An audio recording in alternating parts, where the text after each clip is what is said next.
Salut à toi, c'est Rémi, j'espère que tu vas bien. Bienvenue dans cette vidéo où on va parler relocation immobilière et comment optimiser son temps.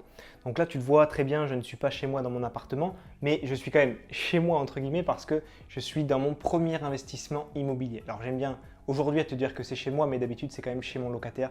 C'est son chez lui, il s'en débrouille et il est très bien ici. Donc je te fais cette vidéo parce qu'elle tombe à pic, je suis justement en pleine relocation. Donc j'ai un locataire qui s'en va au bout de 2 ans et j'en ai un autre qui arrive pour faire normalement 3 ans. Après, ça peut toujours varier, hein, mais normalement 3 ans.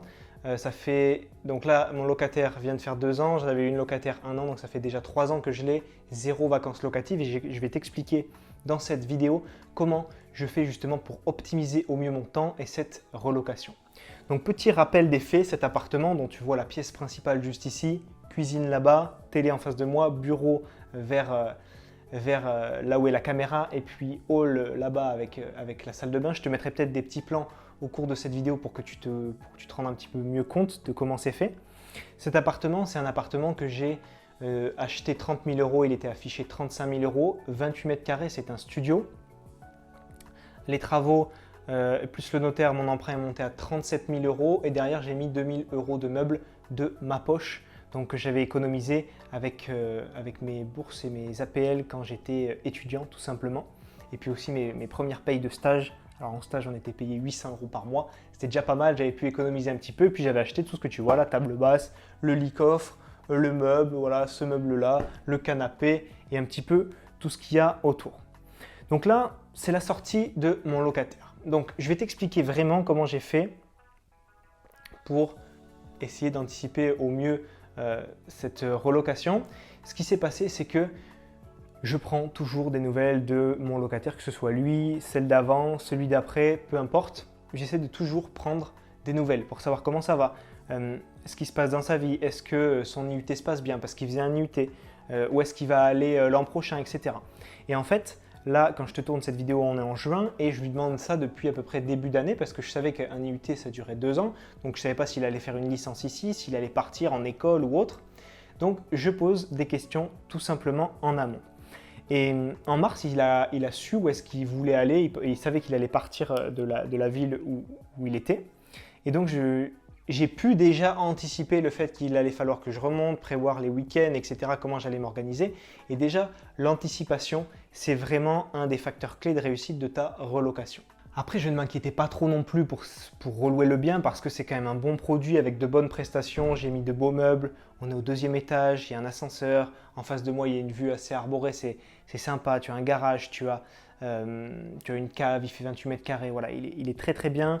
Cet appartement me génère 150 € de cash flow tous les mois. C'était mon premier investissement. Depuis, j'ai fait plus, mais déjà pour un premier, c'est très bien. Toi qui regardes cette vidéo, si tu essayes de demander à ton patron de t'augmenter de 150 € net d'impôts, net de charges tous les mois, c'est pas sûr qu'ils te disent oui de suite. Hein. Donc, je te conseille d'essayer. Tu verras bien si sa réponse. Donc avec cet appartement, je fais déjà mieux que 99% des investisseurs et je voulais continuer. Je voulais continuer à ne pas avoir de vacances locatives et voilà, à faire que ce produit reste un produit top marché. Donc je reviens à la relocation. Ce qui s'est passé, c'est que j'ai mis une annonce en ligne début mai, vers le 10 mai, pour relouer mon bien. Parce qu'au préalable, j'avais appelé la maman du locataire et on s'était mis d'accord sur une date de sortie des lieux le vendredi 18 juin 2021. Je te donne un petit timing pour que tu vois un petit peu où est-ce qu'on en est. Donc 18 juin 2021, sortie de mon locataire après ces 2 années passées ici. Donc vers le 10 mai, je mets mon annonce. Peu de touches à ce moment-là parce que tu vois, c'était très en amont. Les étudiants ne savaient pas où est-ce qu'ils allaient aller l'année d'après. Et je remettais mon annonce en ligne pour qu'elle remonte en tête de liste, etc. Et puis je commençais à prendre les dossiers. Donc ce que je fais, c'est que je demande toujours les documents en amont, je présélectionne les locataires, je les appelle et j'essaye de voir un petit peu comment ça se passe. Et sur l'annonce, j'explique que je ferai les visites le 12 juin, donc le samedi d'avant. Le vendredi, sortie du locataire, 18, et le samedi 19 juin, rentrée du nouveau pour ne pas avoir de vacances locatives. Donc, je mets sur l'annonce que c'est stipulé le samedi 12 juin, j'organise les visites. Donc, il y a des gens qui me peuvent t'appeler pour te dire « Ok, eh ben, je vais venir », et puis finalement qui louent entre-temps un autre appart, donc ils annulent, etc. etc. Donc il faut bien tenir ton agenda. Mais en général, 4 4 visites, moi je prévois pas beaucoup plus que 4 visites. Des fois, la première fois j'avais fait 5 ou 6, je sais plus, mais là, je sais très bien que ça va partir à la première visite, deuxième, troisième, enfin ça va être très rapide. Là c'est encore parti à la première visite, donc de toute façon, j'optimise un maximum pour ne pas perdre de temps. Donc au final, il s'est passé ce que je pensais. J'avais prévu 4 visites, il y a quelqu'un qui a annulé, donc au final ça me faisait 3 visites de prévues, mais j'avais prévenu les gens en amont. J'avais dit au premier, si vous le prenez, vous l'aurez. Si vous me dites que vous ne savez pas pour l'instant, que vous réfléchissez, je fais visiter les autres et vous pouvez vous faire griller la priorité. Le deuxième et le troisième étaient au courant, ils connaissaient les règles. Le premier a visité donc le 12 juin, il l'a pris directement et donc j'ai appelé le deuxième et le troisième pour leur dire qu'ils ne l'auraient pas.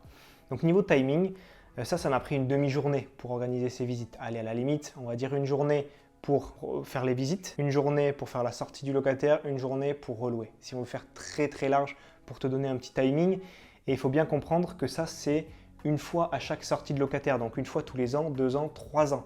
Donc tu imagines, comme c'est très peu chronophage, quand c'est pris en amont, quand tu fais bien les visites, personnellement tu sais que je fais des visites en général de 30 minutes par potentiel locataire, histoire de bien le cerner ses parents, voir comment ils sont, voir le feeling avec les personnes.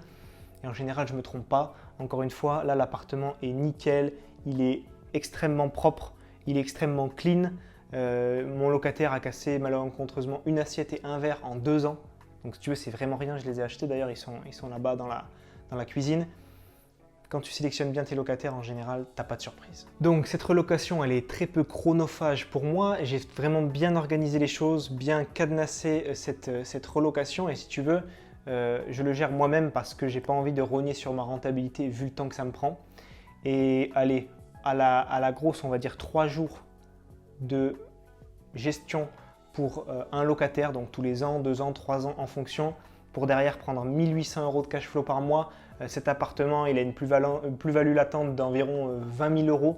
Donc si tu veux, c'est quand même très peu niveau temps passé comparé à l'argent gagné derrière. Les mots-clés de cette vidéo, c'est anticipation et organisation. C'est vraiment ce que j'essaye de mettre en place dans ma vie de tous les jours. C'est ce que j'ai mis en place ici. Donc tu vois, là j'ai les papiers du locataire, j'ai les 2 trousseaux de clés pour le prochain locataire. Donc tout est bien, c'est une affaire rondement menée, un bien qui dure dans le temps, qui me rapporte de l'argent. Donc ça, c'est vraiment top. J'en ai profité pour te faire quelques vidéos ici parce que je trouve que c'est inspirant de te montrer un petit peu le bilan après 3 ans de location, comment je remets en location, etc.